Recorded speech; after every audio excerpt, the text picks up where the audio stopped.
At this moment, Oru's Hill. The helicopter flew all the way to the dog farm of Orville. At this time, the kennel is already busy. Orville took his confidant and was looking forward to it, waiting for Charlie's arrival. As the roar of helicopters in the sky grew louder and louder, everyone's expectations were also beyond words. Immediately afterwards, the helicopter descended slowly and stopped in the middle of the kennel. Orville immediately led people to greet him. At this time, Isaac opened the helicopter's hatch, and then made an inviting gesture to Charlie, respectfully saying, "Master, please." Charlie nodded and got off the plane with Ruoli. Orville hurriedly said, "Master, I have prepared the single room for the warm father-son reunion ceremony.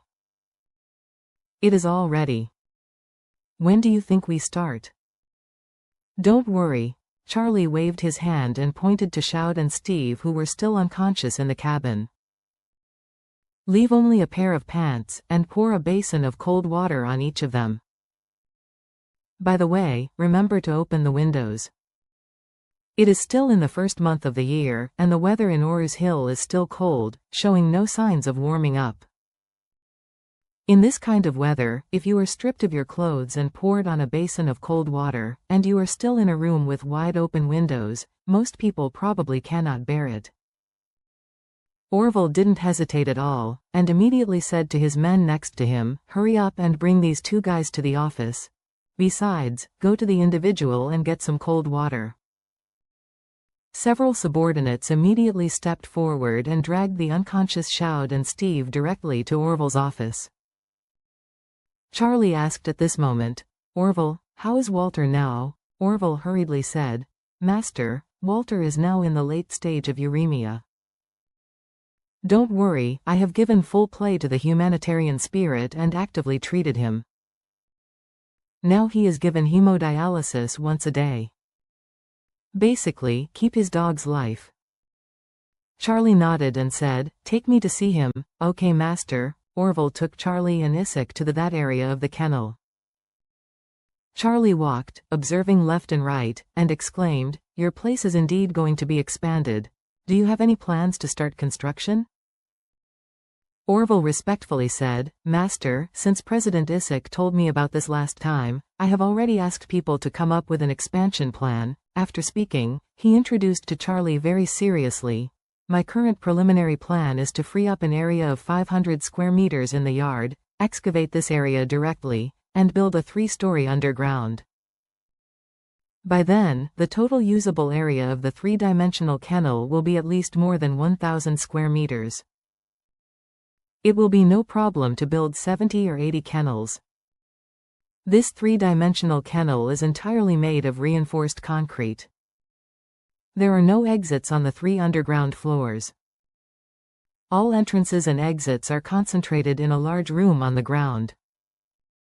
People must go through this large room for security inspection. 24 hours of security by guards to ensure that no dog is allowed to escape from the kennel."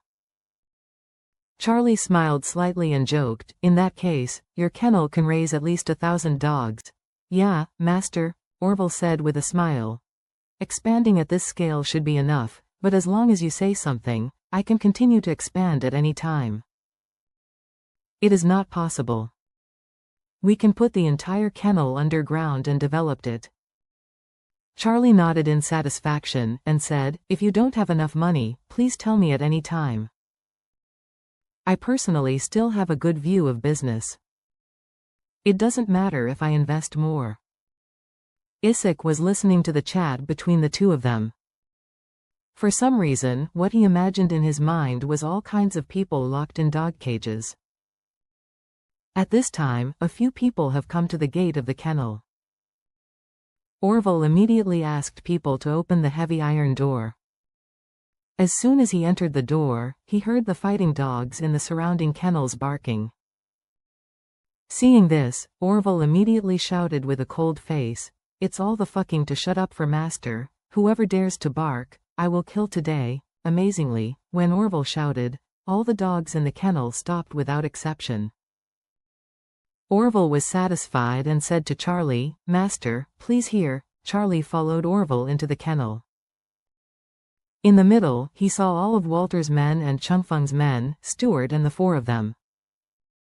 When Stuart saw Charlie, his eyes looked like a ghost. Since being imprisoned in the kennel and seeing Walter's fate with his own eyes, Stuart's fear of Charlie has deepened several layers. He is locked here now, and what is most worried about is how Charlie will send him off next. In the unlikely event that someone arranges a set meal, similar to Walter for himself, wouldn't he be better off in this life? What frightened him even more was what if Charlie really let someone raise a group of African hyenas? Therefore, he saw Charlie coming over, behind the iron cage, kneeling on the ground and started begging to Charlie. "Master, please forgive me. We really knew that we were wrong. Please be merciful and go around us." Orville shouted sharply at this time. "You guys are fucking crooked. I'll just tie you up and throw you into a dogfight that have been hungry for more than 3 days. Stuart immediately trembled in shock. Like the barking fighting dogs before, he didn't even dare to say a word for a moment. Orville hurriedly said to Charlie, "Master, don't mind, these new guys don't understand the rules. Let me train them for a few days. In a few days, they will become honest and convincing. Totally docile."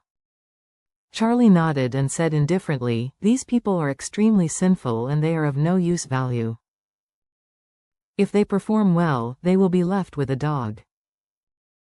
If they do not perform well, just kill them."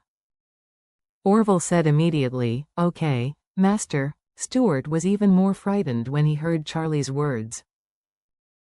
He knew that he had no use value to Charlie now, because he had already recorded a video exposing the crimes of the Sioux family under Charlie's persecution. Under this circumstance, it is really possible for Charlie to ask him for his life at any time. At this time, Orville took Charlie past the cage of Stuart and the others, pointed to an iron cage not far away, and said, "Master, Walter is in that cage."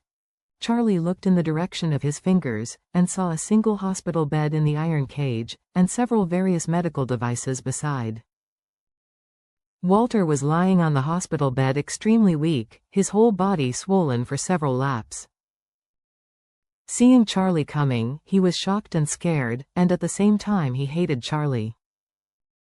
After all, he is also the pride of the sky. Having suffered such a serious crime these days, the whole person is like falling into the 18th floor of hell, so naturally he is full of hatred for Charlie.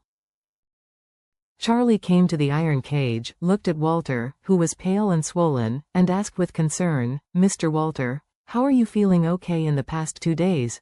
There is nothing wrong with my subordinates, right?" Walter roared angrily. "Charlie, you are a total devil." Charlie asked curiously, "Oh? I'm the devil? I just want you to taste it. That's the method you used to deal with others. Why am I a devil?" Walter gritted his teeth and roared, "You better let me out quickly. Otherwise, our Hogwarts family will not let you go.